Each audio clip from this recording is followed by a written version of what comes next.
Donc, dans ce SAV, je vais parler des rapports de force et de puissance dans One Piece, mais ça peut concerner le médium dans son ensemble. Le médium, c'est le support manga, et pas uniquement One Piece. Vous pouvez voir dans ce petit coup de gueule, cette libre antenne, une critique sur le médium manga dans son ensemble. Donc, les gens, que ce soit sur les animes, manga papier ou les scans trad, les gens sont focalisés sur les combats et les oppositions de force, les oppositions de personnages. Donc pour être précis, je vais parler principalement des débats de fans, des débats de lecteurs, des youtubeurs, des streamers One Piece sur les oppositions de personnages et les combats fictifs. J'estime aujourd'hui que ça tue la vision du manga, l'expérience qu'on a de l'histoire. Alors je vais mettre les pieds dans le plat. Je trouve que les tier lists, débats sur les oppositions de personnages et leur puissance, tuent la vision de l'histoire, qui tue l'expérience de l'histoire. Alors je vois déjà ce que certains vont dire. La puissance, la force, c'est le moteur du manga. Sans puissance, il n'y a pas de manga. C'est l'essence de One Piece. Le récit découle de la puissance et de la force des personnages. Non, c'est faux. Non. La force d'un manga, c'est son histoire. Et l'histoire, ce sont les personnages, ce sont les situations dans lesquelles ils sont mis, ce sont leurs réactions et la façon dont ils résolvent leurs problèmes. Dans ce dernier cas-là, oui, pour résoudre un problème, tu as besoin de puissance, mais ça peut être de la puissance intellectuelle et aussi de la puissance physique. Ça peut être l'un ou l'autre, mais ça peut être les deux. Donc non, la force d'un manga, le moteur d'un manga, ce n'est pas la force, la puissance, les tier lists, les combats, dire que celui-là est plus fort que celui-là parce que lui, il a un fruit du démon. Non, c'est le désir des personnages à dépasser leurs conditions de base. C'est ça, le moteur d'une histoire, le moteur, c'est ce qui met en mouvement, c'est la motivation, c'est le désir du personnage à dépasser des choses. Et on a beaucoup de gens aujourd'hui qui font un amalgame entre les combats dans les mangas, les rapports de force, les tier lists complètement inutiles qu'ils font, les oppositions fictives, la plupart du temps, des oppositions qui n'ont jamais eu lieu. Ils font l'amalgame entre ça et la notion même de force-puissance qui, elle, est liée au récit. Donc à l'origine de ça, il y a quoi ? Il y a des youtubeurs, probablement des streamers One Piece, et c'est ce qu'on appelle des leaders d'opinion. Donc ces leaders d'opinion, ils se nichent dans un domaine, une sorte de ligne éditoriale, et ils se mettent à développer une thématique. Et ils y vont, ils font du contenu. Et c'est ce qui s'est passé avec les débats de puissance ou les tier lists dans One Piece. On sort du récit tel qu'il est raconté, on sort du cadre de ce que dit l'auteur, et on édicte nos propres règles. Nos règles. On édicte des règles, et ces règles-là, on les érige en règles absolues, en règles génériques. C'est-à-dire que si on a décidé que les amiraux sont plus forts, on va développer tout un tas de théories autour de ça.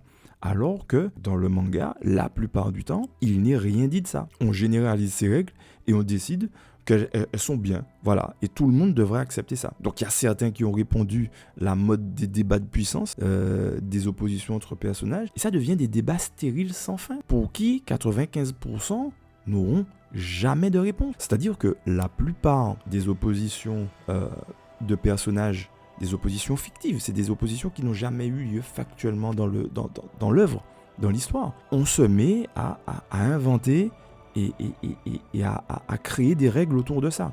Et en fait, c'est clairement ça le pire. Les débats sans fin qui n'auront pas de finalité de résolution dans le manga. Ils n'auront pas de réponse dans le récit. Et ça, c'est terrible. Par exemple, il y a des gens aujourd'hui qui s'évertuent à se demander qui est plus fort entre Sabo avec le Mera no Mi et Ace avec le Mera no Mi. Enfin, vous vous rendez compte ? Quand vous entendez ça, est-ce que ça a un sens de savoir qui est le plus fort entre Sabo et Ace ? Est-ce que c'est un intérêt pour l'histoire ? C'est ça qui est important. Quel intérêt pour la suite de l'histoire ça a de savoir que Sabo avec le Mera no Mi est plus fort que Ace ou inversement ?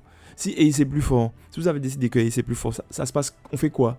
Qu'est-ce qu'on fait ? Et pire, ça va encore plus loin. Sur Twitter, il y a un streamer très gentil, je crois, je le suis, il n'y a pas de souci, je ne le connais pas personnellement, mais quand il écrit sur son compte, qu'il retweet et qu'il cite une vidéo Katakuri versus Luffy, et qu'il dit, ouvrez les guillemets, ces images me font mal, il n'y a aucun monde où Katakuri perd contre Luffy normalement. Point d'exclamation, fermez les guillemets. Il n'y a aucun monde où Katakuri perd contre Luffy normalement. Mais enfin, il y a un monde où ça arrive. Le monde où Luffy bat Katakuri, c'est le tome 89 de One Piece, chapitre 896 intitulé Un dernier service. C'est la page 135 du tome. Pourquoi vous refusez la réalité de l'œuvre? Pourquoi vous refusez le factuel? L'auteur a raconté ça comme ça. Luffy bat Katakuri. Il y a des conditions, il y a une situation, vous pouvez le dire, mais on ne peut pas dire normalement, il n'y a aucun monde où Luffy gagne contre Katakuri, parce que ça s'est passé. C'est quand même dément. Mais tout ça, c'est rien. Le pire pour moi, ce sont les débats de puissance avec les pro-Yonko, les pro-Amiro, le FC Yamato, le Ener United. Vous vous rendez compte qu'il y a des gens, l'auteur n'avait même pas encore dit que Yamato serait ou pas dans l'équipage des Mugiwara. Il y a déjà des gens qui ont décidé que c'est comme ça que ça allait se passer. Mais qu'est-ce qui s'est passé? Douche froide. Arrêtez de voir le monde différemment. Et quand ça se passe pas, l'auteur est nul, l'auteur n'a rien compris, il est naze, il est incohérent, les gens s'insultent presque. Il y en a d'autres qui soutiennent leur personnage favori et disent que il est plus fort. Et alors quand il y a des pro-Yonko qui disent que pro-Yonko, c'est tellement inutile. Quand il y a des pro-Yonko qui disent que les Yonko sont plus forts que les amiraux, donc les pro-amiraux du c'est n'importe quoi, et ça part dans des débats stériles, des insultes sans aucun sens, sans aucun fondement, pour des combats, des positions qui n'ont pas lieu d'être dans le manga. C'est une blague, vous vous insultez pour des personnages fictifs, ou bien une hiérarchisation de force de personnages avec les tier lists pour des oppositions qui n'ont pas eu lieu. Et qui auront 98% de chance au bas mot de ne jamais arriver. Il n'y aura pas de réponse pour le combat Sabo versus Ace. Il n'y aura pas de réponse pour le combat Jack contre Katakuri. On en est là. Alors, le point essentiel, c'est pourquoi ça se passe comme ça. Pourquoi les débats de puissance prennent ces proportions-là? Pourquoi ça intéresse les gens? Ça, c'est peut-être intéressant à chercher.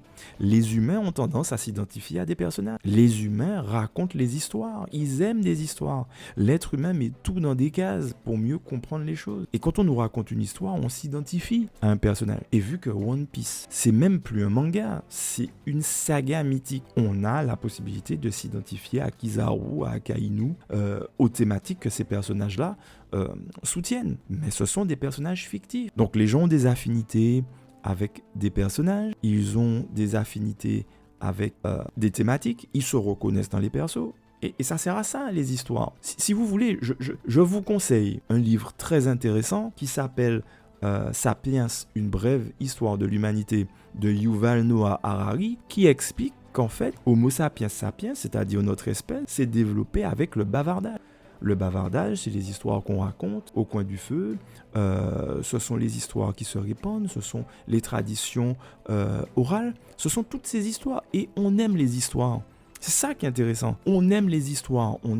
Le théâtre, par exemple, dans la Grèce antique, le théâtre dans la Grèce antique avait pour objectif de viser la catharsis, c'est-à-dire la purgation des passions, pour pouvoir réfléchir à une situation. Et on revient encore sur le moteur, ce n'est pas la puissance ou la force, c'est le désir de se dépasser, c'est le désir de voir autre chose. Donc les gens ont des affinités avec des personnages, et je comprends. Ils se reconnaissent dans des persos, c'est normal. Et même sans se reconnaître, ils peuvent avoir une théorie, une analyse, une définition de ce perso, que d'autres vont remettre en question en faisant des tier lists. Donc logiquement, si tu remets en doute la puissance de ce personnage, tu remets en doute, tu critiques, tu dévalorises qui je suis, tu dévalorises mon ego.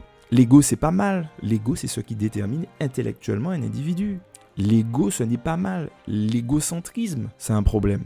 Mais l'ego, c'est ce qui détermine intellectuellement un individu. Donc quand tu fais une opposition pro-Amiro, pro-Yonko, ceux qui se reconnaissent dans le personnage de Kaido, des Yonko, des pirates, et ceux qui se reconnaissent dans les idéaux de la marine et des amiraux, quand tu t'amuses à faire un truc et tu dis que ouais, lui il est plus fort que lui est plus fort que lui, mais à quoi vous croyez que ça va finir sur quoi? Ça va finir sur des insultes, ça va finir sur des dramas. Et je le rappelle encore une fois, pour des notions, des combats qui n'ont aucun intérêt, qui n'apportent rien à l'histoire et qui sont juste là pour flatter l'ego de certains, de se dire que oui, j'ai dit que celui-là est plus fort que lui. Ça n'a aucun sens. Aujourd'hui, le gros problème, c'est que les gens font un amalgame, mais intergalactique. Ils font un amalgame incroyable entre la notion de puissance qui permet au personnage de dépasser les obstacles, de réaliser ses désirs, trouver ce dont il a besoin, d'un côté et les oppositions fictives qui n'ont aucun sens et aucun intérêt. Donc aujourd'hui, le manga et son histoire, ils ne sont regardés que par le prisme des oppositions de perso, des oppositions de puissance, des niveaux de puissance, des tier lists. Lui, il a le niveau Yonko, lui, il a le niveau amiral. Mais en fait, c'est nul de se poser ce genre de questions. Ça n'a aucun intérêt. Ce n'est pas une question de cohérence. Ça, c'est un subterfuge pour essayer de se donner bonne conscience. Le level Yonko, level commandant, level premier, troisième commandant. Voilà, on obtient des combats ou des oppositions du style Sabo versus Ace, Jack versus Katakuri, Roger versus Shanks. Qui est plus fort, Rayleigh ou Shanks, Qui est plus fort, Rayleigh jeune contre King lequel gagne, Rayleigh vieux détruit Akainu.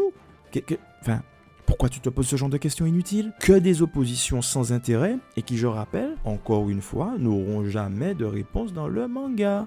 C'est juste un concours de celui qui a le plus gros coco. Voilà, c'est tout ce que c'est.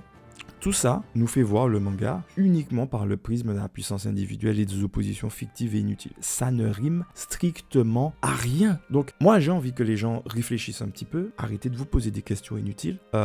Garp va-t-il se faire détruire par Barbe Noire? On ne sait pas. Voilà, il n'y a pas de problème à dire on ne sait pas. Je ne sais pas. Contentez-vous de vous laisser guider par le fleuve, de suivre le cours de la rivière. Arrêtez de vous poser des questions débiles sur ça. S'il y a une chose dont vous devez vous rappeler, c'est que opposer Sabo avec le Merameya no Mi entre Ace et le Merameya no Mi, ça n'a aucune sorte d'intérêt. Ça n'a aucun sens. Pour moi, ça tue l'expérience du manga et ça vous éloigne de la réalité de l'histoire. Vous faites un amalgame entre, d'un côté, la notion de puissance qui est inhérente au manga, qui est nécessaire, et les oppositions inutiles. Donc voilà, ça c'est mon avis sur les rapports de force et les rapports de puissance qui ne mènent à rien, qui ne vous mènent à rien. Si vous écoutez ces débats-là, que vous aimez, écoutez, qu'est-ce que je peux vous dire à part grand bien vous en fasse? Personnellement, je trouve qu'une histoire se base uniquement sur des personnages compliqués, des personnages complexes, qui ont des relations les uns avec les autres, les situations dans lesquelles ils sont plongés. Et oui, ce qu'on veut voir, c'est comment ils vont réussir à gagner en force, gagner en puissance pour trouver ce dont ils ont besoin et résoudre leurs problèmes. Parce qu'en fait, c'est juste ça l'histoire. Donc voilà, j'espère que vous avez apprécié. Si vous n'avez pas apprécié, vous pouvez le dire en commentaire. Ça ne me pose aucun problème. Qu'on m'insulte en commentaire, ça ne va pas m'empêcher de dormir le soir. Donc voilà, c'était mon avis sur les rapports de force. Allez, à bientôt et à plus l'équipage.